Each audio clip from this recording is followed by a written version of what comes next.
যাকাত যাদের ফরজ হয়েছে আল্লাহর রাস্তায় যাকাত দিয়ে দেন। যাকাত দিবেন না, এটাও জাহান্নামে যাওয়ার অন্যতম কারণ। ওই সম্পদগুলোকে এভাবে গলানো হবে, গলিয়ে মুখে, গালে, পার্শ্বদেশে, চামড়ায় লাগিয়ে দেওয়া হবে। নাউজুবিল্লাহ। সূরা তওবায় আছে না? কোন সূরায়? তওবায়। যাকাত দিতে হবে। কেউ যদি যাকাতকে অস্বীকার করে সে কাফের হয়ে যাবে। কেউ যদি যাকাতকে অস্বীকার করে কি হয়ে যাবে? কাফের হয়ে যাবে। কেউ যদি মনে করে নামাজ ফরজ, নামাজ মানি, যাকাত মানি না, কি হয়ে যাবে? কাফের হয়ে যাবে। এখন আমার কথা হচ্ছে, ইসলামী অর্থনীতির মূল ভিত্তি হচ্ছে যাকাত। যাকাত যদি ঠিকঠাক মতো দিতেন, বাংলাদেশে একটা দরিদ্র মানুষও খুঁজে পাওয়া যাইত না। এটা গাল গল্প না, এটাই বাস্তবতা। কিন্তু আমরা সেটা বাস্তবায়ন করতে পারি নাই, পারছি না। আমার কথা শোনেন ভাই, বাংলাদেশে এমন অনেক মানুষ আছে, হাজার হাজার, যাদের যাকাত যদি আপনি কালেক্ট করতে পারেন, সমাজে একটা দরিদ্র মানুষ খুঁজে পাওয়া যাবে। এমন একজন মানুষের যাকাত দিয়ে আপনি একটা গ্রামের মানুষকে খাওয়াইতে পারবেন। মিলসের মালিক যাকাত দেয় না, গার্মেন্টসের মালিক অনেক যাকাত দেয় না, ফ্যাক্টরি মালিক যাকাত দেয় না, অনেকে কানাডায় বাড়ি ঘর করতেছেন, এখানে যাকাত দেন না। আছে না এরকম? যাকাত না দিলে ইসলামের খুঁটি থেকে নাম কাটা পড়ে গেল। ইসলামের ভিত্তি কয়টা? পাঁচটা না? তাওহীদের পরে কি সালাত না? সালাতের পরে কি? যাকাত। তারপরে না রমাদান এবং হজ, তাই না বিষয়টা? আল্লাহ পাক আমাদেরকে ইসলামের এই পাঁচটা পিলারের অন্যতম পিলার যাকাতের উপর আমল করার তৌফিক দান করেন। কয়টা বললাম ভাই? 8টা। 9 নাম্বার হচ্ছে যাকাত যাদের ফরজ হয় না। আচ্ছা, যাকাত সম্পর্কে দুটো কথা। যাকাত কিন্তু সোনারও যাকাত আসে, রূপারও যাকাত আসে, এই গবাদি পশুরও যাকাত আসে, আবার কৃষি জমিরও কিন্তু যাকাত আসে। কৃষি জমির ফসলের কি হয়? যাকাত আসে, ওটাকে ওসর বলা হয়। আমরা অনেকে এটা জানিও না। ওলামায়ে কেরামদের সাথে পরামর্শ করবেন, আপনার সম্পদ যাকাত আসছে কিনা এটা নিসাব পরিমাণ হলে বের করে ফেলতে হবে। আল্লাহ পাক আমাদেরকে যাকাতগুলো বের করার তৌফিক দান করেন। আচ্ছা, আর যাকাত দিবেন এমন জায়গায় যেখানে দিলে দিনের খেদমত হচ্ছে। ইন্নামা সাদাকাতু লিল ফুকারা ওয়াল মাসাকিন ওয়াল আমিলিনা আলাইহা ওয়াল মুআল্লাফাতি কুলুবুহুম। আয়াত আছে না? ওয়া ফির রিকাব। এটা সূরা তাওবায় আছে না? সূরা তাওবার 60 নম্বর আয়াত। কত নম্বর? 60। সূরা তাওবার কত নম্বর? এই সূরার 60 নম্বর আয়াতে যাকাতের 8টা খাত বর্ণিত আছে। এই যে কোনো খাতে আপনি দিতে পারেন, তবে আমার পরামর্শ দ্বীনের রাস্তায় ফি সাবিলিল্লাহ এগুলোতে যাকাত দিলে ভালো হবে, আত্মীয়দেরকে দিলে ভালো হবে, মিসকিনদেরকে দিলে ভালো হবে। আল্লাহ পাক তৌফিক দান করুন। তো এটা হলো 8। 9 নাম্বার হচ্ছে 9 না 8? 8 শেষ হলো। 9 নাম্বার। 9 নাম্বার যাকাত ছাড়াও আমরা বেশি বেশি দান সদকা করব। রমজানে বেশি বেশি সদকা করবেন, বেশি বেশি সদকা। মানে সদাকার এমন ক্ষমতা আছে যে আপনার তাকদিরে মনে করেন একটা বিপদ লেখা আছে, মনে করেন তাকদিরে একটা বিপদ আছে, আপনি এখানে সদকা করছেন, সদকা করছেন, এই সদাকার ওসিলাতে আল্লাহ পাক আপনার এই বিপদটা দূর করে দিতে পারেন। একটা রোগ হয়েছে, বিপদে পড়ে গেছেন, এখন যদি গোপনে গোপনে সদকা করতে থাকেন এবং ওই ওসিলায় আল্লাহর কাছে দোয়া করেন যে আল্লাহ এই সদকার ওসিলায় আমার এই বিপদটা তুমি কাটায় দাও, আল্লাহ কাটাই দেবে। সদকার এমন ক্ষমতা আছে, তবে এটা ঢাকঢোল পিটায় না, যত পারেন গোপনে গোপনে। হ্যাঁ, প্রকাশ্যেও দেওয়া যায়, গোপনে দেওয়া উত্তম। গোপনে দেওয়া কি উত্তম, প্রকাশ্যেও দেওয়া যাবে, কোনো সমস্যা নেই। আমরা সদাকা দিব, বেশি বেশি চেষ্টা করবো আত্মীয়র হক দেওয়ার, আত্মীয়দেরকে দেওয়ার জন্য। প্রতিবেশী, আমাদের সমাজের ইয়েতিম, আমাদের সমাজের বিধবা, আমাদের সমাজের মিসকিন, ভালো ভালো জায়গায় সদকা করবে। ঢাকা শহরে দেখা যায় অনেক সময় আমরা গাড়ি দিয়ে যাই, গাড়ির সামনে গ্লাসে নক করে টাকা যাচ্ছে, আল্লাহর ওয়াস্তে কিছু দেন। কে জানি হাদিসটা ভিক্ষুকদেরকে শিখাইছে। কোন হাদিস জানেন? যে আল্লাহর ওয়াস্তে কারো কাছে কিছু চাইলে ফিরাইতে হয় না। আল্লাহর ওয়াস্তে যদি কেউ আপনার কাছে কিছু চায়, যে আল্লাহর ওয়াস্তে ভাই আপনার কাছে আমি 10টা টাকা চাচ্ছি, থাকলে দেন, তাহলে এটা ফিরাইতে হয় না। বেচারা আল্লাহর ওয়াস্তে চাইছে, আমি ফিরাবো কেন? আল্লাহর দোহাই দিছে। প্রত্যেকটা ভিক্ষুক দেখবেন চায় আল্লাহর ওয়াস্তে দেন। সেটা নিয়ে গাঁজা খাক আর কি করে করবো, আল্লাহর ওয়াস্তেই চাচ্ছে। অনেক সময় দেখা যায় অনেক ভিক্ষুকের ফ্ল্যাট আছে ঢাকায়, কি আছে, আর আমরা ভাড়া থাকি, যারা দেই তারা ভাড়া থাকি, ওই ভিক্ষুকের ফ্ল্যাট আছে। সুবহানাল্লাহ। প্রতারণা যুক্ত, বোঝার বুদ্ধি নাই কোথায় দিলে ভালো হবে। এই জন্যে বাছাই করে করে সদকা করবেন, দিনই খাতগুলোতে বেশি সদকা করবেন। আল্লাহ পাক তৌফিক দান। আর সবচেয়ে ভালো হয়, আমার পরামর্শ, সবচেয়ে ভালো হচ্ছে আত্মীয়দেরকে দিবেন। এখানে আপনি 2টা নেকি পাবেন। কয়টা? এক, আত্মীয়র হক রক্ষা করলেন, হক আদায় করলেন, তার নেকি, সদকা তো করলেন, এটার নেকি আছে। আবার আত্মীয়র সম্পর্ক বজায় রাখলেন, সুসম্পর্ক বজায় রাখলেন, এটা আরেকটা নেকি। আত্মীয়তার সম্পর্ক রক্ষা করা বিশাল ইবাদত। মানে এটা এটা এটা সিলাতুর রাহিম, এটা আল্লাহ পাকের আরশের সাথে ঝুলে থাকে। যে আত্মীয়তার সম্পর্ক রক্ষা করে আল্লাহ পাক তাকে রক্ষা করবেন।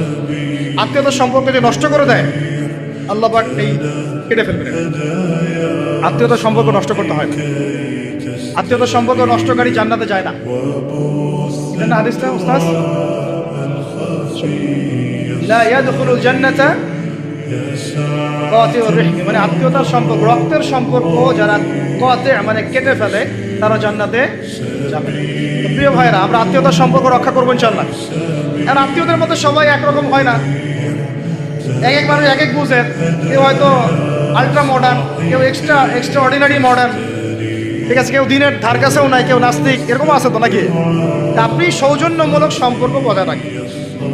সালাম কালাম বিনিময়ে আসলে মেহমানদারি করা, সৌজন্যমূলক সম্পর্ক কি করবেন? বজায় রাখবেন। আল্লাহ পাক আমাদেরকে বোঝার তৌফিক দান। কয়টা বলছি? 8টা 9টা। 10 নম্বর হচ্ছে ভাই, রোজা রেখে বেশি বেশি ইস্তেগফার করবেন। কি করবেন বলেন? রোজা রেখে বেশি বেশি ইস্তেগফারের সবচেয়ে ছোট্ট বাক্যটা হচ্ছে আস্তাগফিরুল্লাহ ওয়া আতুবু ইলাইহি। কি বললাম বলেন? আস্তাগফিরুল্লাহ ওয়া আতুবু ইলাইহি। এইটুকু পারা যাবে না? দিনে কমপক্ষে 100 বার। কতবার? দিনে কমপক্ষে 70 বার বা 100 বার। দিনে কমপক্ষে 70 বার বা 100 বার। আরো বেশি পারলে আরো ভালো। ওই যে হিজবুল মুসলিম একটা বই আছে না, বা কিতাবুজ জিকির, কিতাবুদ দোয়া, আল আসকার, এমন অনেক বই পাওয়া যায়। এই বইগুলো কিনবেন, ওখানে দেখবেন অনেক জিকির আজকার দেওয়া আছে, দৈনন্দিন জিকির আজকার দেওয়া আছে, তাসবিহ তাহলিল দেওয়া আছে, সকাল সন্ধ্যার মাসনুন দোয়াগুলো দেওয়া আছে। এগুলো মুখস্থ করেন। কিছু হলেই হুজুর দোয়া করে দেন, হুজুর ফু দিয়ে দেন, হুজুর পানি পরা দেন। আগে হুজুরের উপর ডিপেন্ডেন্সি কেন? নিজে আল্লাহর কাছে চাওয়া শিখেন। সেজদায় গিয়ে আল্লাহকে বলেন, আল্লাহ আমার অসুস্থ, আমি অসুস্থ, আমাকে শেফা দাও। সেজদায় গিয়ে বলেন, আল্লাহুম্মা আতিনা ফিদ দুনিয়া হাসানা ওয়া ফিল আখিরাতি হাসানা ওয়া কিনা আযাবান নার। হাত উঠান, আল্লাহকে বলেন, আল্লাহ আল্লাহুম্মা আইনি আলা যিকরিকা ওয়া শুকরিকা ওয়া হুসনি ইবাদাতিক। আল্লাহকে বলেন, ইয়া শাফি, ইয়া আল্লাহ, ইয়া রহমান, ইশফিনি, আমাকে শেফা দান করেন। আগে আল্লাহর সাথে কথা বলা শিখেন, তাই না ভাই? তারপরে দোয়া নিবেন, পানি পড়াও নিতে পারেন, জাফরুক নিতে পারেন, সেটা আছে বৈধতা অবশ্যই, এটাও ঠিক আছে। কিন্তু আগে আপনি আল্লাহকে চিনতে শিখেন। বেশি বেশি রোজা রেখে ইস্তেগফার করবেন, আল্লাহ পাক তৌফিক দান করেন। আমি একটা বইয়ের নাম বলছি হিজবুল মুসলিম, আল আসকার, কিতাবুদ দোয়া, এরকম অনেকগুলো বই আছে আমাদের।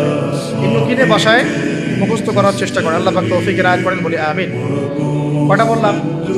10টা। 11 নম্বর, আমার মার্কিংটা উল্টা পাল্টা তো বুঝতে পারতেছি না, ঠিক আছে? 11 নম্বর হচ্ছে, শোনেন, 11 নম্বর হচ্ছে, দেখেন, কোরআন খুলবেন, দেখবেন প্রথমে রোজার প্রসঙ্গ যেখানে আসছে, কুতিবা আলাইকুমুস সিয়াম, সেখানে আগে আসছে সিয়ামের কথা, তারপরে আসছে শাহরুর রমাদান আল্লাযী উনজিলা ফীহিল কোরআন, কোরআনের কথা, তারপরে আবার আসছে ওয়াইদা সাআলাকা ইবাদি আন্নী ফাইন্নী করিব, দোয়া করার কথা। সুবহানাল্লাহ, কিসের কথা? প্রথমে আসছে রোজা রাখার কথা, তারপরে কোরআনের কথা, তারপরে আল্লাহর কাছে কি করার কথা? দোয়া করার কথা।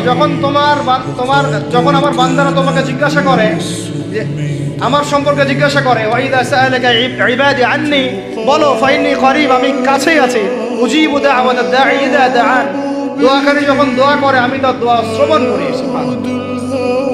ফালিয়াস্তাজিবু লি ওয়াল ইউমিনু বি, আমি তার দোয়া শুনি, অতএব সেও যেন আমার কথা শুনে এবং আমার প্রতি ঈমান নিয়ে আসে। তাহলে রোজা রেখে বেশি বেশি কি করব বুঝে ফেলছেন? কি বলেন? দোয়া করবেন।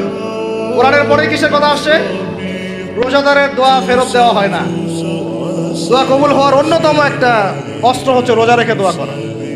কেমন করে ফেরত দিবে? আল্লাহর জন্য আমরা না খেয়ে আসি, তাই না? আল্লাহ পাকের মায়া হবে না, দয়া হবে না?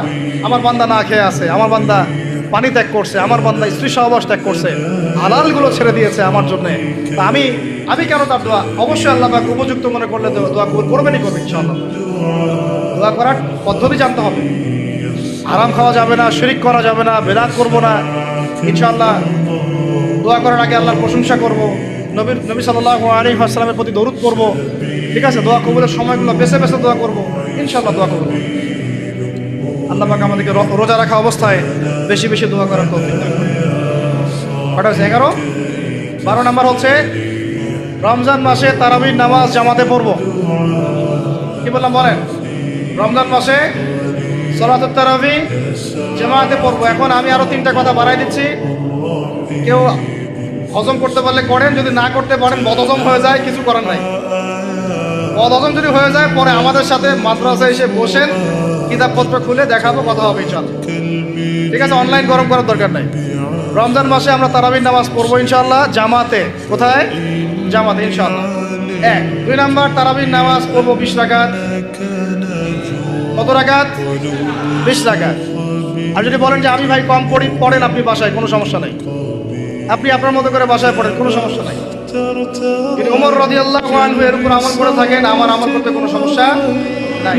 যদি উসমান রাদিয়াল্লাহু আনহু 2 আযান চালু করে থাকেন, তাহলে আমার আমল করতে কোনো সমস্যা নাই। ওই যে হাদিসটা বলেছিলাম প্রথমে, কে নাজাত প্রাপ্ত ফেরকা, মা আনা আলাইহি ওয়া আসহাবি, আমি আর আমার সাহাবীরা যার উপরে আছি।